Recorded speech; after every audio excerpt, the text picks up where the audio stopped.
நாளை அஜிப்து மின் கௌமின் யுசாகூன இலல் ஜன்னதி ஃபில் அக்லால், விலங்கிடப்பட்டு சொர்க்கத்துக்கு இழுத்துச் செல்லப்படுகின்ற ஒரு சமுதாயத்தை நினைத்து நான் ஆச்சரியப்பட்டேன் ரசூலா. எங்க நரகத்துக்குள்ள சுவர்க்கத்துக்கு இழுத்துச் செல்லப்படுவார்கள், அவர்களை நினைத்து நான் ஆச்சரியப்பட்டேன் ரசூலா சொல்றாங்க. ஏன் தெரியுமா?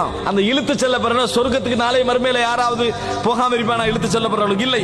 ரசூலா ஒரு வர்ணனையாக சொன்னார்கள். எப்படி சொன்னார்கள் தெரியுமா? இந்த உலகத்திலே நம்ம பாவம் செய்ய நினைத்திருப்போம், சந்தர்ப்பங்களை தேடி இருப்போம். அந்த மாதிரி சந்தர்ப்பங்களை எல்லாம் எமக்கு பக்கத்திலே இருந்த ஒரு நல்ல மனிதனின் காரணமாக அல்லது இறைவன் நமக்கு வழங்கிய ஒரு அருளின் காரணமாக இறைவன் அந்த பாவத்துக்கான சந்தர்ப்பங்களை தடுத்துக் கொண்டே வந்திருப்போம். உலகத்தில் நம்ம வெறுத்திருப்போம். உலகத்தில் என்னடா நம்மளுக்கு இந்த சந்தர்ப்பம் கிடைக்கல நம்ம கவலைப்பட்டிருப்போம். ஆனா இறைவன் செய்வதற்கு உங்களுக்கு சந்தர்ப்பமே என்ன செஞ்சிக்க மாட்டான், தந்திரிக்க மாட்டான். நீங்க விரும்பாமல் சொர்க்கம் போன்ற ஒரு சூழல் இது, விரும்பாமல் சொர்க்கம் போவது போன்ற ஒரு சூழல் இது. ஆனால் நீங்கள் செய்த ஏதோ ஒரு நன்மை காரணமாக அல்லாஹ் தஆலா உங்களுக்கு என்ன செய்றான், இதை செய்கிறார். அதனால தான் ரசூலுல்லாஹி ஸல்லல்லாஹு அலைஹி வஸல்லம் சொன்னார்கள், இன்னர் ரஜுல லா யகூனு இன்தல்லாஹில் மன்சில ஃபில் ஜன்னah, சொர்க்கத்திலே ஒரு மனிதருக்கு அல்லாஹ் தஆலா ஒரு அந்தஸ்தை வைத்திருப்பான்.